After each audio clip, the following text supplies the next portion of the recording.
আসসালামু আলাইকুম, আমার নাম নাবাস্তা সাইবা আর আমার সামনে উপস্থিত আছে ডক্টর এম.এস. আলম।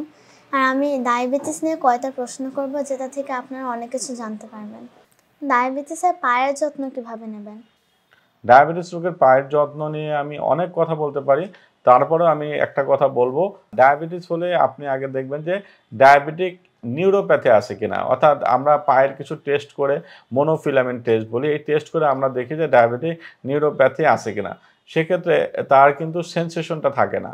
তো এই ক্ষেত্রে যেটা হয় যে অনেকে এরকমও আমরা পেয়েছি যে ডায়াবেটিস রোগীর পায়ের নিচ দিয়ে পেরেক ঢুকে উপর দিয়ে বের হয়ে গেছে। রাস্তায় হাঁটার সময় সে কিন্তু টের পায় নাই। মানে তার কিন্তু এই পেইন অনুভূতিটা থাকে না। সুতরাং এ ধরনের রোগীর পায়ের যত্ন অত্যন্ত গুরুত্বপূর্ণ। কারণ হচ্ছে পায়ে কোনো ফোস্কা হতে পারে, পায়ে ইনফেকশন হতে পারে। সেখান থেকে কিন্তু অনেক সময় সেলুলাইটিস হয়ে রোগীর অবস্থা খুব খারাপ হয়ে যেতে পারে। এইজন্য আমরা আপনার বলি যে ডায়াবেটিস রোগী অবশ্যই পায়ের যত্ন নিবেন। যত্নর প্রথম কাজ যেটা সেটা হচ্ছে আপনি রাতের বেলা পাটা ধুয়ে একটা শুকনা কাপড় দিয়ে পাটা মুছে ফেলবেন।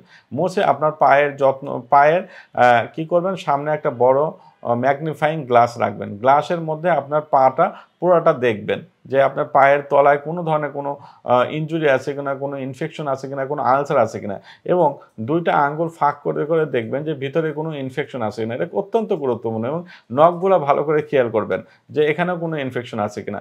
যদি আপনাদের এ ধরনের ইনফেকশন না থাকে, দ্যাটস গুড। আর যদি কোনো ধরনের ইনফেকশন থাকে বা কোনো ধরনের সমস্যা থাকে, ইমিডিয়েটলি আপনি আপনার ডক্টরকে জানান, তাহলে আপনি সুস্থ থাকবেন, ভালো থাকবেন।